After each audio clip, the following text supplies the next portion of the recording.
আসসালামু আলাইকুম সবাইকে। নিয়তির বন্ধন গল্পের ৭৪ নম্বর পার্ট। তো বেশি কথা না বলে চলুন গল্প শুরু করা যাক। তুমি এখানে? মেয়েটা গুরুগম্ভীর ভাব বজায় রেখে বলল, আমি মানে, আমাকে কি আপনি চিনেন? আর এমন ধাক্কা দেওয়া কি আপনার স্বভাব নাকি? দেখে চলতে পারেন না? পিয়াস যেন আরো অবাক হলো, মেয়েটা তাকে চিনতে পারছে না নাকি না চেনার ভান করছে। ভ্রুকুচকে বলল, চিনেও না চেনার ভান করছো নাকি মেয়ে? পরিচয়টা অল্প দিনের হলো, আমার কিন্তু চিনতে একটু ভুল হয়নি। তাকে মনে রেখেছে ভেবে কি একটু ভালো লাগলো, তবুও মুখের ভাব একই রেখে বলল, আজব, আপনি আমাকে কিভাবে চিনেন? আমি তো আপনাকে চিনি না। পিয়াসের এত অভিনয় ভালো লাগলো না। এ মেয়ে এখন নাটক করছে, একটু পরে নিজে ছুটে আসবে কথা বলার জন্য। না আসলেও সমস্যা নেই ভেবেই উচ্চারণ করলো, ওকে সরি মিস তুলি, আমার ওই ভুল, আসছি আমি। বলে ঘুরে আবারও হাঁটা ধরলো। তুলি তীক্ষ্ণ চোখে সেদিকে তাকালো। সে একটু মজা করতে চাইলো, এই লোকটা তাও করতে দিল না। এতদিন পরও দেখে বুঝি একটু কথা বলার ইচ্ছে জাগেনি? তার তো কথা বলার ইচ্ছে আছে ভেবেই পিয়াসের পিছে ছুটে ডেকে উঠলো, আজব মানুষ আপনি ডাক্তার, এতদিন পর দেখলেন অথচ একবার জানতে চাইলেন না আমি কেমন আছি। আচ্ছা শুনে যান আমি ভালো আছি। তুলির কথা শুনে পিয়াসের ঠোঁটের কোণে আলতো হাসি ফুটলো। বিদেশের মানুষ বাংলা না বুঝলেও তুলির দৌড় দেখে আর উচ্চস্বরে কথা শুনে সবাই মেয়েটার পানে ঘুরে তাকালো। তবে সেদিকে তুলির কোনো ধ্যান নেই। পিয়াস থেমে তুলির পানে তাকিয়ে বলে উঠলো, তাহলে আমাকে চিনতে পেরেছেন মিস? তুলি মুখ লটকে মাথা নাড়ালো। তা দেখে পিয়াস আরেকটু হেসে বলল, তাহলে চলো সবাই বাইরে কোথাও বসে কথা বলা যাক। তুলি যেন খুশিতে হাওয়ায় উঠলো, এক বাক্যে মেনে নিল। আলোকিত রাতের শহরের শীতলতায় ঘেরা একটা আলো ঝলমলে ক্যাফেতে বসলো দুজন। দুটো কফি অর্ডার দিয়ে পিয়াস তুলির পানে তাকিয়ে বলল, এখন বলো কেমন আছো? এই পর্যায়ে তুলি মুখটাতে কিছুটা ব্যথা ফুটিয়ে বলল, যেমনটা আপনি রেখেছেন। আচ্ছা আমার কথা কি আপনার একবারও মনে পড়েনি? এড়িয়ে গেল পিয়াস, ইতিউতি করে বলল, তা হঠাৎ এখানে কি মনে করে? পিয়াসকে এড়িয়ে যেতে দেখে তুলির খারাপ লাগলেও আর কিছু বলল না তুলি। পুনরায় মুখে হাসি ফুটিয়ে জবাবে জানালো, এখানে একটা ভার্সিটিতে অ্যাডমিশন নিয়েছে সে, গ্রাজুয়েশন এখান থেকেই করার ইচ্ছে। এর কিছুটা সত্যি, তবে মেয়েটা এটা বলল না যে এখানে আসার মূল কারণ আপনি। সব শুনেও পিয়াসের তেমন ভাবান্তর হলো না। সেদিন অনেকটা সময় তারা একসাথে কাটালো। তুলি এটা সেটা বলে ঠিক পিয়াসের নাম্বারটি নিয়ে নিল। তারপর থেকে শুরু হলো তাদের জীবনের নতুন অধ্যায়। যেমন পিয়াসের ব্যস্ত শিডিউলে কিছুটা ব্যস্ততা কমিয়ে মেয়েটার সাথে মাঝে মাঝে কফি খেতে যাওয়া, সুযোগ পেলে এখানে সেখানে ঘুরতে যাওয়া। তবে এর সবই তুলির নিজের তাগিদে।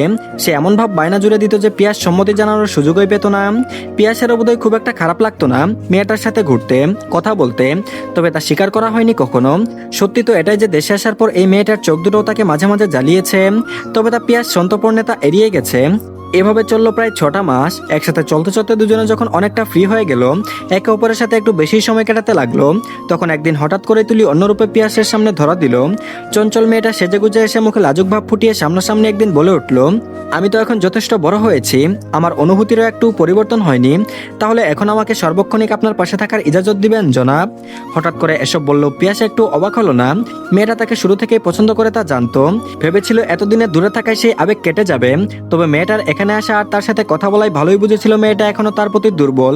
সে এতে অবাকই হয়েছিল বটে। পিয়াস একটা দীর্ঘশ্বাস ছাড়লো। মনে হলো মেয়েটাকে সত্যটা জানানো উচিত, তাই বলে উঠলো, আমার একটা অতীত আছে তুলি, আই থিঙ্ক তোমার সেসব জানা উচিত। তুলি বলল, আমি সব জানি, আর কিছু জানার নেই, শুধু একটা সুযোগ চাইছি, দিবেন? সব জানে মেয়েটা কিভাবে?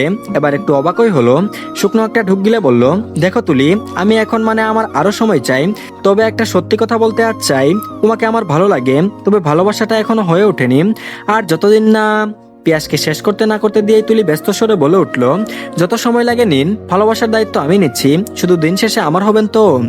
এর জবাব দিতে ব্যর্থ পিয়াস। তবে ভালো লাগা থেকে নীরব থাকলো সেদিন। সেদিন তুলি অনেক সত্যি বলে দিল পিয়াসকে। জানালো সে দেশ ছাড়ার পর তার মা একবার তার সাথে দেখা করেছিল, তবে শুধু ওই একবার, ওই অল্প সময়ের জন্য। আর সে এখানে আসার কিছুদিন আগে নিজে গিয়েছিল তার মায়ের সাথে দেখা করতে, একটা সাহায্য চাইতে। তার মা সাহায্য করেছিল বটে, তবে কি নিয়ে তা আর কিছু বলল না তুলি। শুধু বলেছিল এখানে আসার প্রধান কারণ ছিল পিয়াস।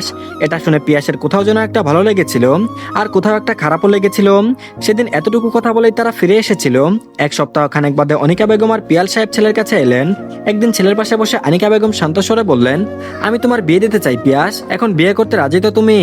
প্রশ্ন শুনে পিয়াস এক মুহূর্তের জন্য থমকে গেল, কি জবাব দিবে বুঝলো না।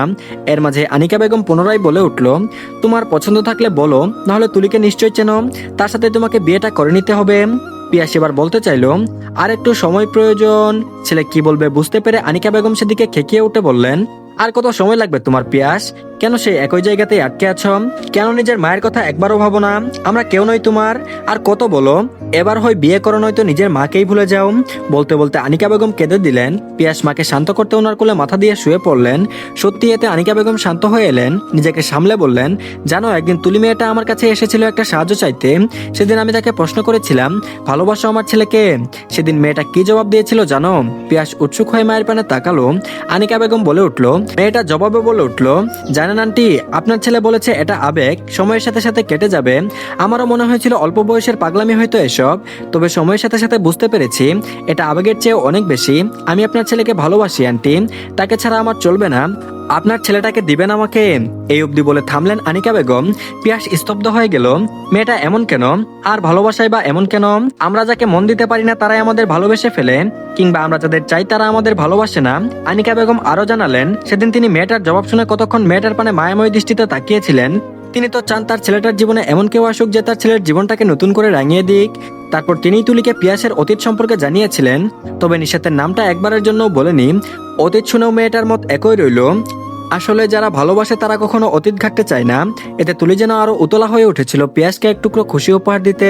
তারপর তিনি খুশি হয়ে যখন জানতে চাইলো মেয়েটা কি সাহায্য চাইতে এসেছে, তখন তুলি জানালো সে পিয়াসের কাছাকাছি থাকার জন্য ওখানে এডমিশন নিতে চাই, কিন্তু তার আব্বু তার মেয়েকে বিদেশে পাঠাতে নারাজ। তাই তুলি ছুটে এসেছে যেন তিনি তার বাবার সাথে কথা বলে কোনোভাবে ম্যানেজ করে দেয়। এই বুদ্ধি আদৌ কাজে দেবে কিনা জানতো না, তবুও আশা নিয়ে এসেছিল। আনিকা বেগম সেদিন মেয়েটাকে ফিরিয়ে দেননি। নিজের বড় ভাইকে সাথে নিয়ে মেয়েটার সাথে তার বাড়িতে গিয়ে বিয়ের প্রস্তাব দিয়েছিলেন। তুলির বাবাকে একবারও বলেনি যে তুলি তার ছেলেকে পছন্দ করে, কিন্তু নিজের ছেলের ব্যাপারে বলেছিল যে ওনার ছেলে মেয়েটাকে দেখে পছন্দ হয়েছে।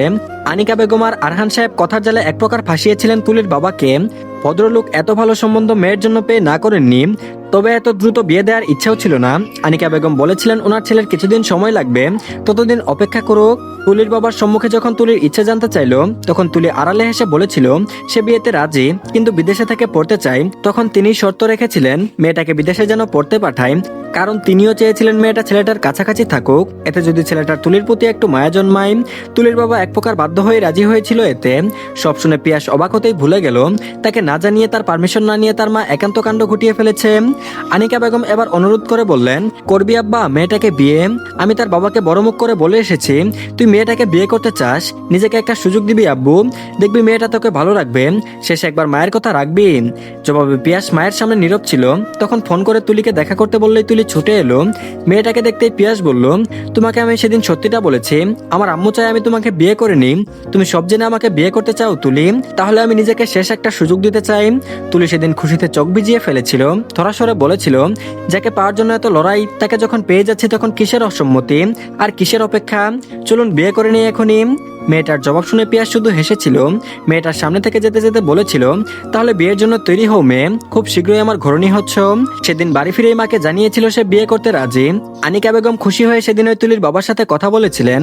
ভদ্রলোক জানিয়েছিলেন বিয়ে হোক আর যাই হোক সব বাংলাদেশে গিয়েই হবে। তিনি শুরু থেকেই বলেছিলেন বিয়েতে রাজি হলেও ছোট মেয়েটাকে এখন ওই শ্বশুর বাড়িতে তুলে দিতে চান না। সেদিনও একই কথা বললেও আনিকা বেগম রাজি হয়েছিলেন। আগে বিয়েটা তো হোক, তারপর বাকি সব দেখা যাবে। পিয়াসকে সব জানাতেই পিয়াসের সম্মতি জানালো।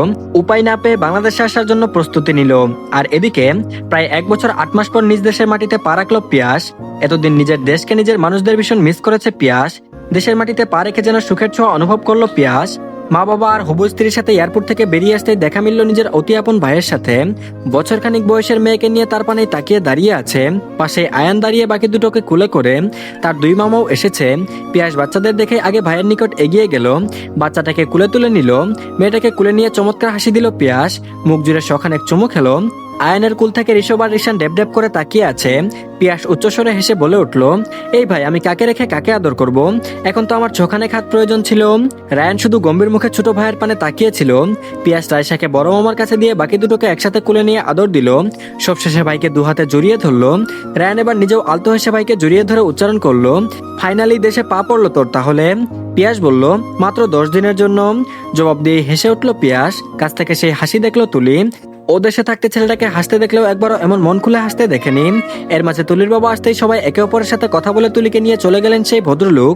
পিয়াস ভাইকে বলে আয়ান সহ বাচ্চা তিনটাকে নিজের সাথে নিয়ে গেল। বিকেল পর্যন্ত বাচ্চারা পিয়াসের কাছে থাকলো। রাইসা একটু জ্বালাতন করলো, ছেলে দুটো একেবারে শান্তশিষ্ট নতুন চাচার সাথে সময় কাটালো। বিকেলে এসে রায়ান ছেলে মেয়েদের নিয়ে গেল। পিয়াস অল্প ছুটিতে এসেছে বলে দুদিনের মাথায় আংটি বদল আর কাবিনের সিদ্ধান্ত নিল সবাই। দেখতে দেখতে বিয়ের দিন উপনীত হলো। পিয়াস মনে মনে নিজের সমস্ত অতীত ভুলে যাওয়ার পণ করলো। নতুন পথ শুরু করতেই মা বাবার সাথে বেরিয়ে পড়লো তুলিদের বাড়ির উদ্দেশ্যে। সেখানে উপস্থিত হতে এতদিন বাদে অতি প্রিয় মানুষটার মুখ দেখতে পেল পিয়াস। তার ওই ভাইয়ের পাশে ছেলেকে কুলে নিয়ে দাঁড়িয়ে আছে মিষ্টি এসে তা দেখে পিয়াস নিজেও হাসলো। প্রসন্ন হাসি, কেন জানে না মেয়েটাকে ভাইয়ের পাশে দেখলে এখন আর খারাপ লাগে না, বরং খুশি লাগে তার ভাই ভালো আছে ভেবে। পিয়াসকে দেখে নিশাদ সেই চিরচরিত রূপে কুশল বিনিময় করলো। পিয়াসও হাসি মুখে জবাব দিল। সময় পেরোতেই পিয়াসকে আর তুলিকে পাশাপাশি বসানো হলো। মেয়েটার চোখ মুখ জুড়ে খুশির ঝিলিক স্পষ্ট ফুটে উঠেছে। পিয়াস চোখ বুঝে নিজের মতো কিছু ভাবে চোখ মেলে তুলির হাতে আংটি পরিয়ে দিল। তাকালো মেয়েটার মুখপানে। আজ থেকে এই মেয়েটা তার অর্ধাঙ্গিনী, তার অর্ধেক অংশ। আজ থেকে তার উপর ওই মেয়েটার সম্পূর্ণ অধিকার আছে। সে কি পারবে মেয়েটাকে সুখে রাখতে? কারণ ভালোবাসা না থাকলেও শুধু ভালো লাগা কিংবা টাকা পয়সা দিয়ে আর সুখে থাকা সম্ভব নয়। পিয়াসের ভাবনার মাঝেই তুলিও একটা আংটি পরিয়ে দিল। তারপর কাজী সাহেব বিয়ে পড়ালো। পিয়াস তুলির পানে তাকিয়ে কবুল বলে দিল। তুলিও খুশি খুশি কবুল বলে দিতেই তারা দুজন এক নতুন পবিত্র বন্ধনে বাধা পড়ে গেল। হয়ে গেল সারা জীবনের জন্য একে অপরের। বিয়ে শেষে খাওয়া দাওয়া শেষ করে সবাই চলে আসবে বিধায় পিয়াসকে তুলির রুমে পাঠালো কিছু মুহূর্ত একাকী কাটানোর জন্য। পিয়াস দ্বিমত পোষণ করলো না, এগিয়ে গেল নিজের অর্ধাঙ্গিনীর কক্ষে। মেয়েটা বিছানার উপর বসা, নিজে গিয়েও পাশে বসলো। পিয়াস কি বলবে বুঝলো না, তবে পিয়াসকে আরো একটু ভরকে দিতে তুলি আকস্মাৎ সামান্য উঁচু হয়ে পিয়াসের গালে উষ্ঠ ছোঁয়ালো। তখন ওই দূরে সরে দুহাত দিয়ে নিজের মুখ ঢেকে নিয়ে বলল, আপনি চুমু খেতে চেয়েছিলেন আর আমি বলেছিলাম যে বিয়ের পরেই দিব, তাই আর সুযোগ পেতেই দিয়ে দিলাম। আমি কিন্তু লজ্জা পাই না, তাই আমাকে লজ্জা দিতে আসবেন না। লজ্জা পেয়ে বলছে লজ্জা পাই না, আজব মেয়ে। তুলির কাছে প্রথমে ভরকে গেলেও তুলির কথা শুনে পিয়াস হেসে ফেললো নিচু আওয়াজে। তুলির দিকে ঘুরে বসে নিজেই তুলির হাত দুটো তার মুখ থেকে সরিয়ে দিল। চঞ্চল মেয়েটা লজ্জায় আঁকি নমনীত করে রাখলো। পিয়াস নিজেও হঠাৎ করে সম্মতি চেয়ে বলল, তোমাকে জড়িয়ে ধরবো তুলি। তুলি অবাক হলো, লজ্জা ভুলে পিয়াসের মুখপানে তাকালো। সে চুমু খেয়ে ফেললো আর এই ছেলে জড়িয়ে ধরার জন্য পারমিশন চাইছে। তুলি মাথা নেড়ে সম্মতি দিতেই পিয়াস আলতো করে জড়িয়ে ধরলো মেয়েটাকে। তুলি নিজেও জড়িয়ে ধরলো সদ্য বিবাহিত স্বামীকে। পিয়াস সেভাবে থেকেই বলল, আমাদের সম্পর্কটাকে এগিয়ে নিয়ে যাওয়ার দায়িত্ব তুমি নিবে তুলি। এই ভাঙা মানুষটাকে যদি জোড়া লাগিয়ে ক্ষত সেরে তুলতে পারো, তাহলে এই মানুষটা সম্পূর্ণ তোমার, কথা দিচ্ছি। আমার দায়িত্ব নিবে তুমি তুলি। তুলির কান্না পেল, মানুষটা বুঝি খুব কষ্ট পেয়েছে, সেও কষ্ট করবে ছেলেটার সব কষ্ট ভুলিয়ে দিতে। সম্মতি জানিয়ে চঞ্চলাস্বরে জবাব দিল, এটা তো আমার স্ত্রীগত অধিকার জনাব, আপনি তো আমাকে শুধু অর্ডার দিবেন আর মাঝে মাঝে একটু আদর করে দিবেন, হি হি। মেয়েটার বাচ্চামো কথায় পিয়াস নিজেও হাসলো। মেয়েটাকে ছেড়ে দিয়ে কপালে ওষ্ঠ ছুঁয়ে বলল, তাহলে বাচ্চামি না করে ভদ্র হয়ে থেকো, আমি এখন আসছি, পরে আবার দেখা হবে, ভালো থেকো, ওকে। তুলির মন খারাপ হয়ে গেল, এই তো তাদের বিয়ে হলো আর ছেলেটা এখনই চলে যাবে, কি আর করার ভেবে বিদায় জানালো তুলি। পিয়াস উঠে নিজের পরিবারের সাথে চলে গেল নিজের নববিবাহিতা বউকে ছেড়ে। পরের সময়টা খুব দ্রুতই কেটে গেল। বউকে নিয়ে একদিন মামার বাড়িতে কেটে গেল। চঞ্চল আর খোলা মনের মেয়ে বিধায় তুলির কারোর সাথে মিশতে কোনো অসুবিধাই হলো না। তারপর দু একদিন একটু একটু সময় কাটালো দুজন। চোখের পলকে 10টা দিন পেরিয়ে যেতে নিজের বউকে সাথে নিয়ে আবারও বিদেশে ফিরে এলো পিয়াস। তবে জায়গা হলো আলাদা আলাদা, কারণ আসার আগে তুলির বাবা 1000বার করে বলে দিয়েছে দুজন যেন এক জায়গায় না থাকে। পড়াশোনা শেষ করার আগে তিনি মেয়েটাকে উঠিয়ে দিবেন না। শুরুতে এটা পিয়াস মেনে নিয়েছিল, তবে দুজন দূরে থাকলেও মেয়েটার নিয়মিত ফোন করে ছেলেটার খোঁজ নেওয়া, সময় অসময়ে দেখা করা, হালকা ঘোরাঘুরি, কিছুটা একান্ত সময় অনেকবারই কাটিয়েছে তারা। এভাবেই কেটেছে তাদের পরবর্তী সময়। তবে এ সময়ে পিয়াসের মাঝে এসেছে অনেক পরিবর্তন, যা বোধহয় সম্ভব হয়েছে সেই বাচ্চা মেয়েটার জন্য। ছেলেটার দুঃখ বলাতে যা প্রয়োজন হয়তো সেই করেছে সব মেয়েটা। এতে বোধহয় কৃতজ্ঞ পিয়াস নিজের অর্ধাঙ্গিনীর উপর। তার মনে একটু একটু করে জায়গা করে নিয়েছে মেয়েটা। বিয়ের এতদিনও মেয়েটা কখনো অভিযোগ করেনি। মেয়েটা যেন এক টুকরো সুখ হয়ে ধরা দিয়েছে তার ভঙ্গুর জীবনে। পুনরায় রঙিন করতে এসেছিল আর মেয়েটা তাতে সফলও হয়েছে। ধীরে ধীরে তাদের মন কাছাকাছি এলেও শারীরিক দূরত্ব এখনো রয়ে গেছে তাদের মাঝে। তো ধন্যবাদ সবাইকে, এই পার্টটি এই পর্যন্তই। পরবর্তী পার্টও দিয়ে দেওয়া হয়েছে, সবাই দেখে নেবেন। তার আগে সবাই প্লিজ আগে চ্যানেলটিকে সাবস্ক্রাইব করে দিন আর ভিডিওতে অবশ্যই লাইক দিবেন। তো ভালো থাকবেন সবাই, আল্লাহ হাফেজ।